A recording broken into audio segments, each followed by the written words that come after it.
नमस्कार, आप सबका स्वागत है आपके अपने चैनल बिहार की खबर में। आज हम बात करने वाले हैं बिहार की सबसे बड़ी खबर की। लेकिन वीडियो को शुरू करने से पहले आपसे एक छोटी सी अनुरोध है, अगर आपने इस चैनल को सब्सक्राइब नहीं किया है तो जल्दी से कर दीजिए प्लीज, क्योंकि बिहार की सबसे बड़ी खबरें सबसे पहले आपके पास।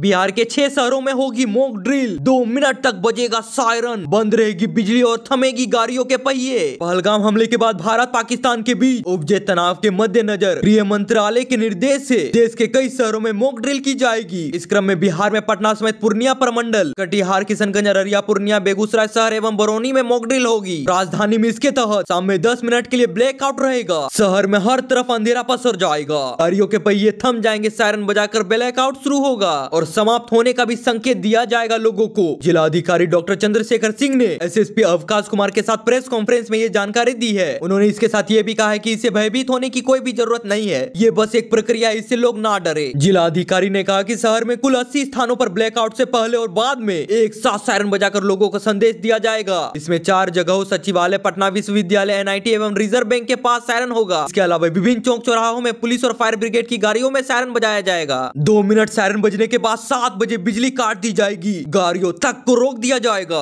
लोग अपने घर और दुकान में इस दौरान इन्वर्टर या जनरेटर के द्वारा रोशनी नहीं करे। अगर बहुत ज्यादा जरूरत हो तभी खिड़की पर मोटे पर्दे लगाकर लाइट ऑन करे ताकि रोशनी बाहर ही नहीं जा सके। मोबाइल की रोशनी भी नहीं ऑन करे। इस दौरान गाड़ियों को भी रोक कर उनकी लाइट बंद कर दी जाए। इस दौरान एम्बुलेंस, फायर ब्रिगेड व पुलिस के वाहन ही चलने चाहिए। 10 मिनट के बाद यानी कि 7:10 बजे ब्लैकआउट समाप्ति के लिए फिर 2 मिनट के लिए सायरन बजाए जाएंगे। जिला अधिकारी ने बताया कि ये एक सामान्य सी प्रक्रिया है। परखा जा रहा है कि यदि कोई आकस्मिक स्थिति आ जाती है तो एयरफोर्स स्टेशन से कोई अलर्ट किया जाता है तो कम से कम समय में ब्लैकआउट किया जा सके। ये लोगों को बस अलर्ट करने की एक प्रक्रिया है। क्योंकि लंबे समय के बाद ऐसा हो रहा है तो लोगों को ये नया लग सकता है। इससे जनता को घबराने की कोई भी जरूरत नहीं है, लोगों को तो बस शांत और सतर्क रहना है।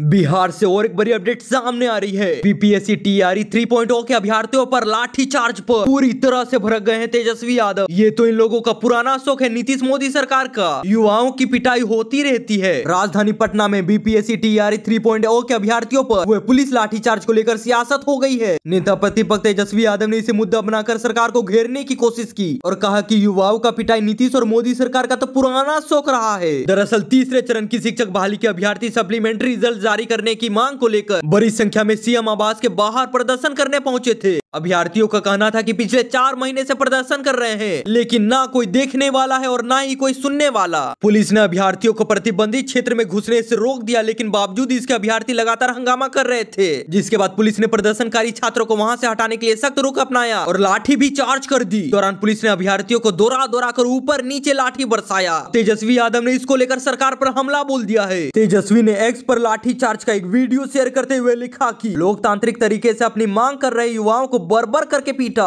अन्याय व अत्याचार करने वाले नीतीश बीजेपी सरकार का मुख्य शौक ही रहा है। ये निकम्मी सरकार अपराधियों और भ्रष्टाचारियों को संपोषित करती है, उन्हें संरक्षण भी देती है और छात्र, युवा और बेरोजगार पर अपनी मर्जी से लाठीचार्ज करती रहती है। देख रहे हो विनोद, सभी लोग एकजुट होकर इस बार एनडीए की 20 वर्ष की इस निकम्मी, आवारा और नकारा सरकार को बदलेंगे, ये सुनिश्चित ही है।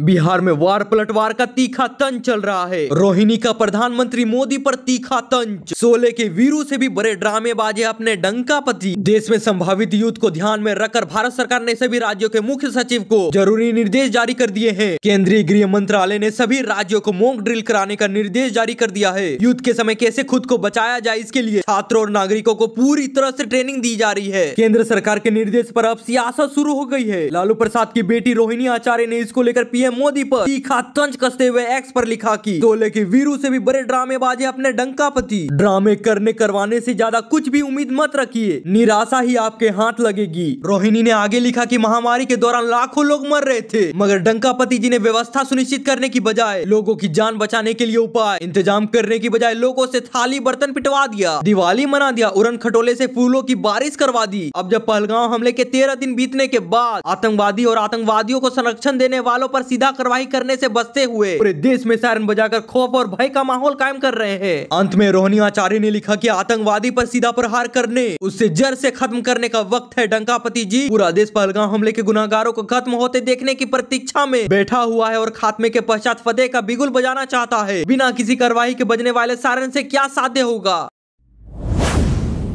बिहार में मुस्लिम समाज को लेकर एक बड़ी अपडेट सामने आ रही है। प्रशांत किशोर का आरजेडी पर पूरा हमला, बोले मुस्लिम समाज लालटेन में केरोसिन की तरह जल रहा है। बिहार में जन स्वराज उद्घोष यात्रा के दौरान प्रशांत किशोर ने राष्ट्रीय जनता दल और भारतीय जनता पार्टी दोनों पर तीखा हमला बोल दिया है। किशनगंज में आयोजित एक जनसभा में उन्होंने कहा कि राजद पिछले 30 सालों से मुस्लिम समाज का नेतृत्व करने का दावा करती है, लेकिन आज तक समुदाय के विकास पर या फिर राजनीतिक भागीदारी के लिए कोई ठोस कदम ही नहीं उठाए गए। प्रशांत किशोर ने आरोप लगाया कि भाजपा के डर से मुस्लिम समाज लालटेन को वोट देता है, लेकिन इससे कुछ भी हासिल नहीं हुआ है। केरोसिन की तरह जल रहे जबकि रोशनी किसी और के पास। उन्होंने लोगों से अपील की कि अब डर के बजाय अधिकार के लिए वोट दे। भाजपा को आड़े हाथ लेते हुए प्रशांत किशोर ने सीएए और एनआरसी पर भी टिप्पणी की। उन्होंने कहा कि ये कानून सिर्फ बंगाल चुनाव जीतने के लिए लाया गया था। इससे न किसी हिंदू को नागरिकता मिली और न मुसलमान को फायदा हुआ। ये बस लोगों को गुमराह करने की योजना थी। प्रशांत किशोर ने कहा कि उनकी विचारधारा ओबीसी से पूरी तरह से अलग है और जनस्वराज पार्टी राज्य के 243 सीटों पर अकेले चुनाव लड़ेगा और जीतेगा भी। उन्होंने ये भी स्पष्ट किया कि 2025 के चुनाव में वो किसी भी गठबंधन में नहीं रहेंगे और जनता से अपील की कि वो लालू या नीतीश के चेहरे पर वोट ना करे, बल्कि अपने बच्चे के भविष्य के लिए वोट करे।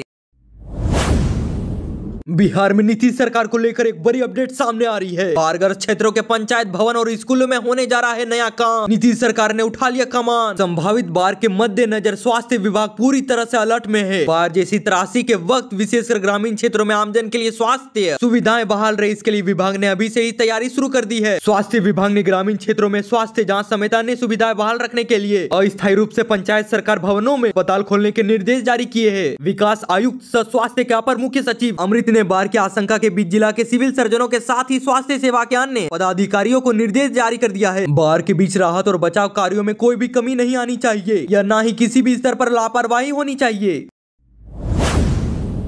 बिहार में लोगों को परेशानियों को लेकर एक बड़ी अपडेट सामने आ रही है। मुजफ्फरपुर में डिप्टी सीएम ने सुनी लोगों की परेशानियां। विकास योजनाओं की विजय सिन्हा ने समीक्षा की और कहा कि हम जन कल्याण के लिए कार्य करते हैं। प्रदेश के उप मुख्यमंत्री विजय सिन्हा ने मुजफ्फरपुर का दौरा किया। उन्होंने जिला अधिकारी कार्यालय परिसर स्थित सभागार में जन कल्याण संवाद का आयोजन किया। इस दौरान जिला के विभिन्न क्षेत्रों में आए लोगों ने अपनी समस्याएं रखी, जिसे डिप्टी सीएम ने सुना और कहा कि हम जन कल्याण के लिए काम करते हैं। उप मुख्यमंत्री ने कई विभागों की कार्य प्रणाली की भी जाँच की। उन्होंने बेहतर प्रगति के लिए आवश्यक निर्देश भी जारी किए। महिला समाज और डॉक्टर भीमराव अंबेडकर के नाम से चल रही अनुसूचित जाति योजनाओं को भी समीक्षा किया। सिन्हा ने कहा कि सरकार पूरी पारदर्शिता के साथ सुशासन स्थापित करने के लिए प्रतिबद्ध है। जहां भी शिकायतें आएंगी संबंधित अधिकारियों को बुलाकर जिला स्तर पर समीक्षा की जाएगी। आवश्यकता पड़ने पर क्षेत्र को औचैतिक निरीक्षण भी किया जाएगा। उप मुख्यमंत्री ने कहा कि देश में बिहार एक ऐसा राज्य है जहाँ भूमि विवाद सबसे ज्यादा है। लॉ एंड ऑर्डर इसके कारण थोड़ा ज्यादा प्रभावित होता है। इसका बड़ा कारण है कि ये लैंड सर्वे पूरी तरह से नहीं हुआ है। जमीन का ढंग से सर्वे नहीं होने का खामियाजा बिहार के लोगों को भोगना पड़ता है।